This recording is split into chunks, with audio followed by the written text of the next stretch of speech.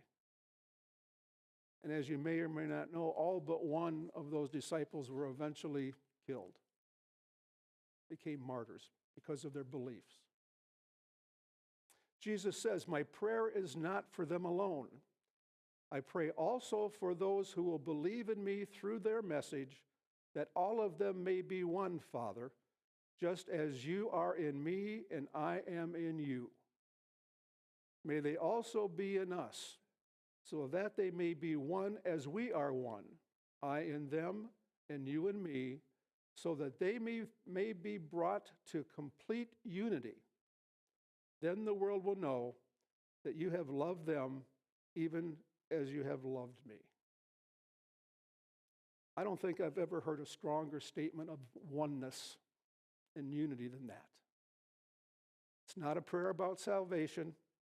It's not about anything in the future. It is a spiritual reality that we talk about and live hopefully every day. Oneness is not something we create. It is something that we recognize as already present in us and in every other person on this planet. Praying that humility awakens us to what's been present, that we live, move, and have our being in the one presence that is Spirit. In unity, we view Jesus as our way shower, one that is exceptional, but is not the exception. He demonstrates the possibilities that we have when we consciously align ourselves with divine truth. We are all one, and that's what our first principle teaches. We're all one with God the good, and that one present expresses to us, through us, and as us. Our second principle that many of you know is that the Christ presence is in us, is in everyone, and is a state of consciousness of oneness. There is no separation. If you're a student of A Course in Miracles, you know that's one of the biggest messages of that entire course, that we are one with God, we are one with Spirit, and one with each other, brothers and sisters, and there is no difference between us when we move inside to our heart and the core of who and what we are, the core of our beings. It doesn't apply just to those people who think like us, act like us, worship like us, or believe like us. The presence is in everyone. The Apostle Paul says it this way: there is no longer Jew or Greek, slave or free, male and female, for all of us are one in Christ. I don't think we can get much more direct than that. That oneness is what anchors me in times of real difficulty. Anytime that there is a circumstance that comes up that I think I cannot possibly handle, or I don't know how I'm going to get through it, or if I'm going to get through it, if I stop and connect with that presence, then I'm better. Then I can move on one step at a time and trust and have faith that what is supposed to be will become, and it will be for my greater good in some way. I may not recognize it. I may not be able to figure it out. But that's the nice thing about being human when you have the power of Spirit and God. I don't have to. It will become apparent. All I have to do is my part. There is one power moving through our lives. It's not exerting force over others. It's not trying to control things, dominate, or fix people. It's the power of love. We spend a lot of time on love. We always spend a lot of time on love, but having come through Advent, it can restore, create, and transform. When Jesus healed and forgave and welcomed, he wasn't using special powers. He was aligned with the divine power that is available to all. The prayer highlights the importance of our unity with all that is, exactly as what Marianne was talking about today. All creatures, with the earth, with the universe. That's what we are from, that's what we are. Carl Sagan said, we're nothing but stardust. And that goes back a day or two.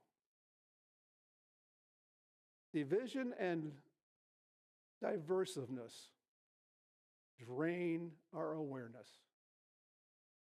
Separation, in my mind, is, you've heard the love of money is the root of all evil. I think separation is the root of all evil. Thinking that we're here by ourselves, that whatever happens to us happens from out there, not created within. And that within we don't have the power to overcome whatever we are presented with, because we do. Separation convinces ourselves that that little self that we carry around with us is in control, that we are small, isolated, and vulnerable. And not vulnerable in a good way. Being vulnerable is good, but not if you think you're a victim. If we are separate from the divine and each other, we control, we defend, we attack, we compete, and we harden our hearts. When we live from one power, we trust, we cooperate, we forgive, we have compassion for others, and almost, if not more importantly in my mind, compassion for ourselves, to allow us to make mistakes, because that's all they are, is mistakes. because we are as we were created. And that is as divine children of God. When we live from one power, we trust, we cooperate, we forgive. And when we acknowledge there is one presence and there is one power, we can realize that we are all one family. Now, families can be a challenge. Excuse me. I've had experience with a couple of families now, but my family of origin was a challenge, and I think a lot of us have gone through that. We can argue, we think differently, we can see the world through different lenses, and we can sure as heck ruin a Thanksgiving Day dinner. But all family matters, all family members matter. They all are loved, and they all are also divine children of spirit. We may not see eye to eye or even like all members of the family, but we must recognize and acknowledge the Christ presence that is in everyone, including our biological brothers, sisters, mothers, fathers, in-laws, and whatever, children, and whatever else you want to come across. There's a 12-step saying that's used in a number of groups, and that is, we strive for progress, not perfection. We are not asked to be perfect, but we are asked to be present to the divinity that is in every person that we come across and in ourselves. That sounds good, doesn't it? How in the heck do we do that today? That can be a stretch, particularly in this time that we find ourselves. But for those of us in unity, it means nothing more really than getting back to the basics of what we say we believe, to living our 5 principles, to living with the 12 powers that Charles Fillmore wrote about, to loving, to being compassionate, to being accepting of others. Prayer and meditation works well. One of the things that we're taught that needs to be done, or we should be doing, I hate shoulds, that we would do if we want to remain more peaceful. When we do, we're not trying to change or fix anybody. We just want to be present and aware. Where do we see separation in our lives? Where and when do I forget about the one presence that is?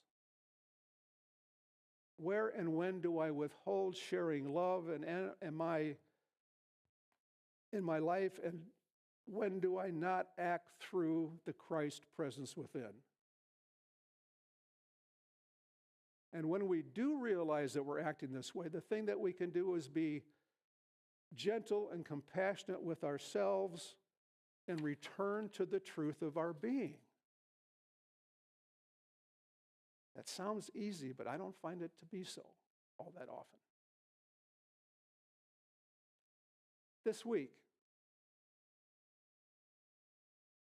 I would like to suggest a challenge. Bless one tradition, group, or person you do not understand or agree with.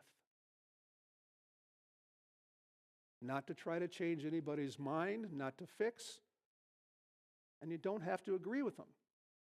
Don't really even have to like them. But we do need to bless them. It's like namaste, right? I bless the Christ in you, and I honor the divinity expressing through you, even if we disagree. Speak or affirm one unifying truth each day. We all seek meaning. We all seek peace.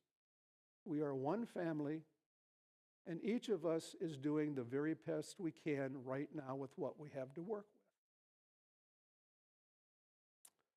Pray for the good of all. Pray for the good of all. Each day hold the world in prayer, but don't pray from fear, pray from faith. Affirm peace, affirm wisdom, affirm the compassionate awakening of every heart, particularly our own. This is work. This is not easy. But if we want to see peace in the world, if we want to have peace in ourselves, if we want to get along with people, and if we don't want to annihilate ourselves and become a group of fools, as Martin Luther King said, these are some things that we can do, and we can do them every day. I've learned a lot putting together this talk, as I always do. I've learned that there is great wisdom, great stories in the Bible. And I've never been a Bible fan, quite honestly. But the stories and the experiences and the lessons that were there from years and years ago are just as relevant today as they were then. Maybe even more so, at least to me.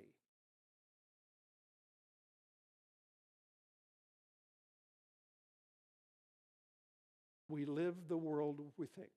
We see the world we think. We live the life we create. How about if we all begin creating peace? How about if we all start living in love? And how about if we are more accepting of people, even if they are on the complete other side of the planet and we don't get it? We don't have to. We just have to notice the divinity and the Christ in them. I have an affirmation I'd like to close with today, and I don't have a slide for it today, but I would like to read it, and I'd like us to say it together. In the one we belong. I bless the Christ in every person. Together? In the one we belong. I bless the Christ in every person. If we do that, we will live in harmony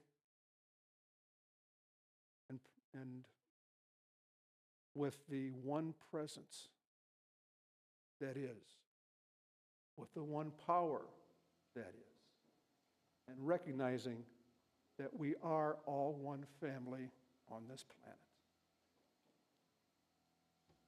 Thank you, and God bless you all.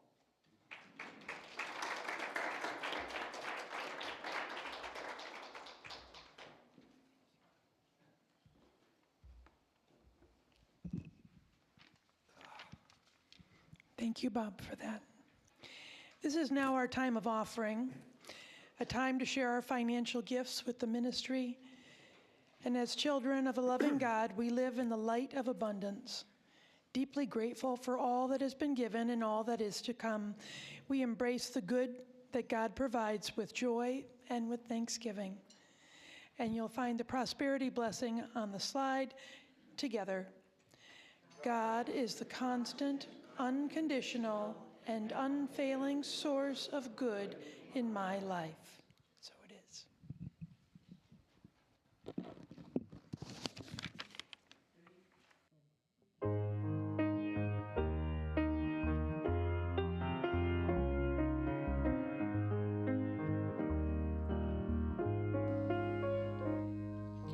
Teach me to pray. My heart is open wide. My cares are swept away. Spirit, teach me to pray. Teach me to pray. My heart is open wide. My cares are swept away. Spirit, teach me how to pray. Teach me to live in grace and wash my grief away. Here in this sacred space, Spirit, teach me to live in grace. Teach me to live in love unconditionally. Let my heart open up. Oh Spirit, teach me to live in love.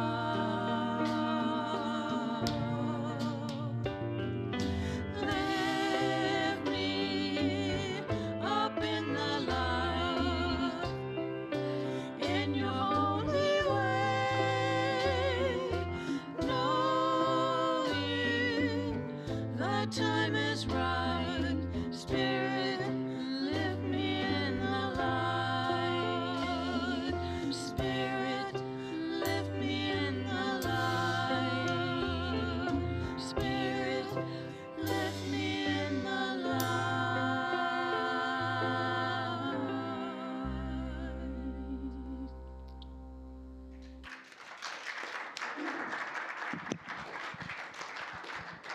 Thank you. As we come to a close of our service, I want to give a big thanks to our music team this morning. Thank you very much. Great music.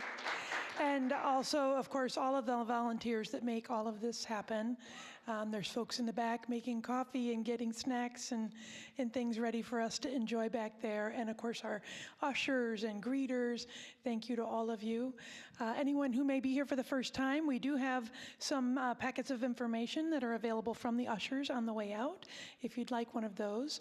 And as always, we have chaplains available for private prayer. There'll be one up here at the front of the sanctuary and one in the hallway, and they wear an orange name tag, and you're invited to have private prayer with them if you would like. So at this time, let's join in our circle and closing song.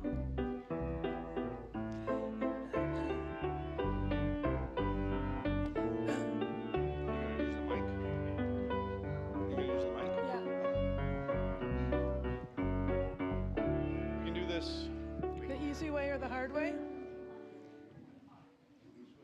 Can I do this? We can do it. Actually. All right. Keep coming. Move that way just a little bit. There we go. We're good. All right, let's just take a moment to put into the center any thoughts, prayers. I want to keep in mind our Reverend Judy Grimes, who is recovering. She's doing great, but we are wishing lots of good health and continued healing for her in hopes of seeing her here next week. So if you'd like to speak into the circle or silently, any prayers that you have, please do so.